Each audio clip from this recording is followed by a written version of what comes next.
लोगों को पता है। जातियां सबको पता होगी। जातियों की शुरुआत कब हुई? कितने साल पहले?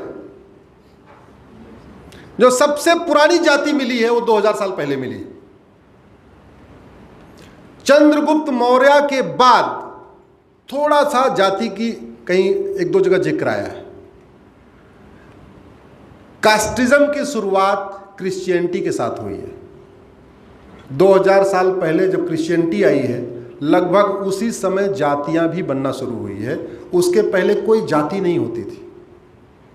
नाम के साथ या तो रामशंकर, चंद्रगुप्त, फला फला, चाणक्य ऐसे होता था। अदरवाइज लोग गोत्र लगाते थे।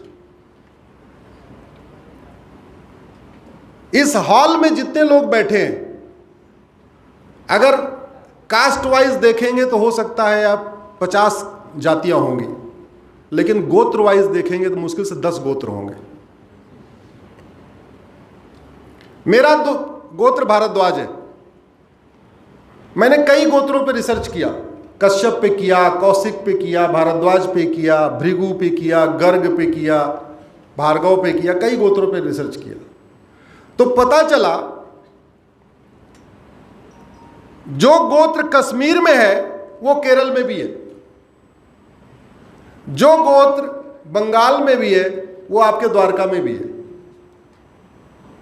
तो गोत्र क्षेत्र के आधार पे बदला नहीं, जातियां क्षेत्र के आधार पे बदली, लेकिन गोत्र नहीं बदला। गोत्र कॉमन है, उत्तर से दक्षिण, पूरब से पश्चिम गोत्र कॉमन है। जो गोत्र उत्तर प्रदेश के लोगों का है, बिहार के लोगों का है, वही तमिलनाडु के लोगों का भी है, बंगाल के लोगों का भी है। तो यानी भाषा के आधार पे भी जातियां, यानी भाषा के आधार पे जातियां तो बदली, लेकिन गोत्र। और सबसे बड़ी बात ये, जो गोत्र ब्राह्मण का है वो क्षत्रिय का भी है, वैश्य का भी है और दलित का भी है। मैं प्रयाग से हूं, मैं ब्राह्मण हूं, भारद्वाज। मेरे बगल में अयोध्या, क्षत्रियों का गोत्र भारद्वाज। पश्चिमी यूपी में सैनी समाज, कुर्मी समाज, पटेल समाज का गोत्र भारद्वाज। कभी आप चर्चा करना, आपको सेम गोत्र, वो कश्यप है, भारद्वाज है, गर्ग है, वशिष्ठ है, सब में मिलेगा। आज की डेट में 10,000 जातियां हैं भारत में टोटल। उसको अगर मोटी मोटी कर ले, छोटे छोटे छोड़ दे, थोड़ा मेजर को रख ले तो 5,000 जातियां हैं। लेकिन वो 5,000 जातियों में टोटल 100 गोत्र हैं। इसका मतलब अगर हम अपने आने वाले बच्चों का जाति हटा दें, गोत्र लगाना शुरू कर दें, तो आने वाले टाइम में जो हम 10,000 टुकड़े में बटे हुए हैं, वो कितने में आ जाएंगे? 100 में आ जाएंगे। अच्छा रहेगा नहीं रहेगा? जोर से बोलिए जरा। बढ़िया है कि नहीं है? जातिवाद खत्म होगा कि नहीं? भाषावाद खत्म होगा कि नहीं? क्षेत्रवाद खत्म होगा कि नहीं? खत्म होगा। अगड़े पिछड़े का खत्म होगा कि नहीं? दलित बनाम सवर्ण खत्म होगा कि नहीं? भेदभाव तो रहेगा, छुआछूत खत्म हो जाएगा। भाई गरीबी अमीरी का भेदभाव तो होता ही है। एक ही माँ के 4 बच्चे हों, जो हर महीने 20 लाख कमा रहा होगा उसका अलग रहन सहन होगा, जो 10 लाख कमाएगा उसका अलग रहन सहन होगा, 5 लाख कमाने वाले का अलग रहन सहन होगा, 50,000 कमाने वाले का अलग रहन सहन होगा। तो भेदभाव तो रहेगा, स्वाभाविक सी बात है। जो आज की डेट में इकोनॉमिक लेवल आता है वो पैसे से आता है। लेकिन जैसे चारों भाइयों में छुआछूत नहीं होता, एक मां के चारों भाइयों में भेदभाव तो रहेगा फाइनेंशियली, पैसे वाला, लेकिन छुआछूत नहीं होता। ऐसे जिस दिन हम जातियां हटा के गोत्र पे आ जाएंगे, मैं गारंटी के साथ कहता हूं भेद तो रहेगा, छुआछूत बंद हो जाएगा, सारे जुड़ जाएंगे। अच्छा ये सैनी जी कश्यप, इधर पंडित जी भी कश्यप, इधर पटेल भी कश्यप, ये भी कश्यप, ओ भैया सारे कश्यप वाले। पता चला अभी जातियों में थे 100, अभी कश्यप हो गए 1। तो लेकिन हमें दुख इस बात का है पता नहीं इस विषय को हमारे धर्मगुरु क्यों नहीं उठा रहे हैं।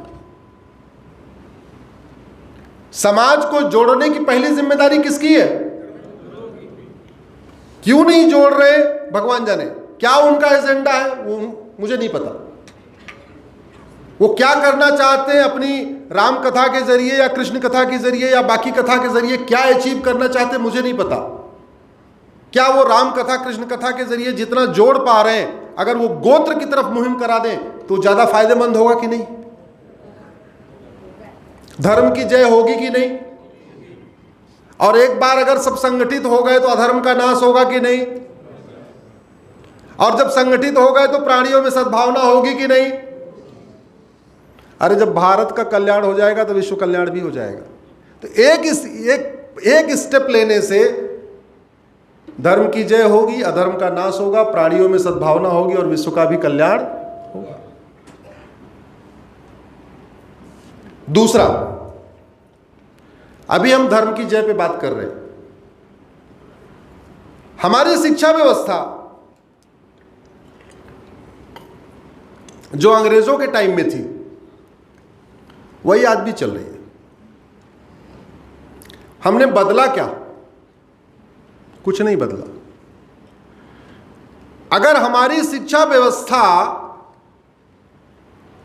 ऐसी नहीं है जहां बच्चे मां बाप का संस्कार कर सकें, सम्मान कर सकें, भाई भाई आपस में प्रेम में रह सकें, भाई बहन प्रेम से रह सकें, मित्र मित्र एक साथ रह सकें, अगर वो धर्म नहीं सिखा रही है, पुत्र का क्या धर्म है, पिता का क्या धर्म है, भाई का क्या धर्म है, गुरु का क्या धर्म है, माता का क्या धर्म है, तो फिर वो शिक्षा काहे की? काहे की शिक्षा हो? केवल डॉक्टर बनाना, इंजीनियर बनाना, यही? और आश्चर्य देखिए, हम कितने गुलामी की मानसिकता से दबे हुए हैं। आज मैं यहीं पे जा रहा था, अंबाजी गया, दर्शन करके लौट रहा था। मैं पूरे रास्ते स्कूलों में नोटिस कर रहा था, एक भी स्कूल पर नहीं लिखा था गुजराती मीडियम स्कूल, लेकिन मैंने 2 स्कूल देखे जहां लिखा था इंग्लिश मीडियम स्कूल। अंग्रेजी कितनी मतलब इंपॉर्टेंट है कि स्कूल के बोर्ड पे लिखा हुआ है इंग्लिश मीडियम स्कूल। गुलामी कितनी दिमाग में भरी हुई है कि लोगों को अट्रैक्ट करने के लिए हम बता रहे हैं हमारा इंग्लिश मीडियम है। कौन जिम्मेदार है? सरकारें जिम्मेदार है। मैकाले आया था यहां पे हमारी गुरुकुल शिक्षा व्यवस्था, वैदिक शिक्षा व्यवस्था को नष्ट करने के लिए। अपने काम में लगभग सफल भी हो गया, लेकिन जब अंग्रेजों का राज खत्म हो गया तो वापस हमें आना चाहिए था कि नहीं?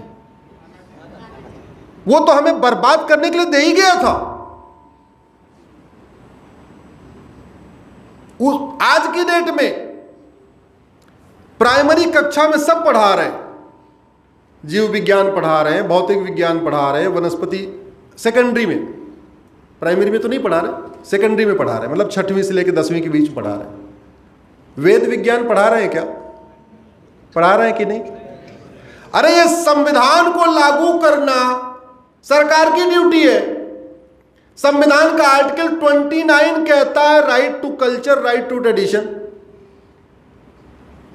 संविधान कहता है अपराध खत्म करो। धार्मिक शिक्षा के बिना अपराध कैसे खत्म हो जाएगा?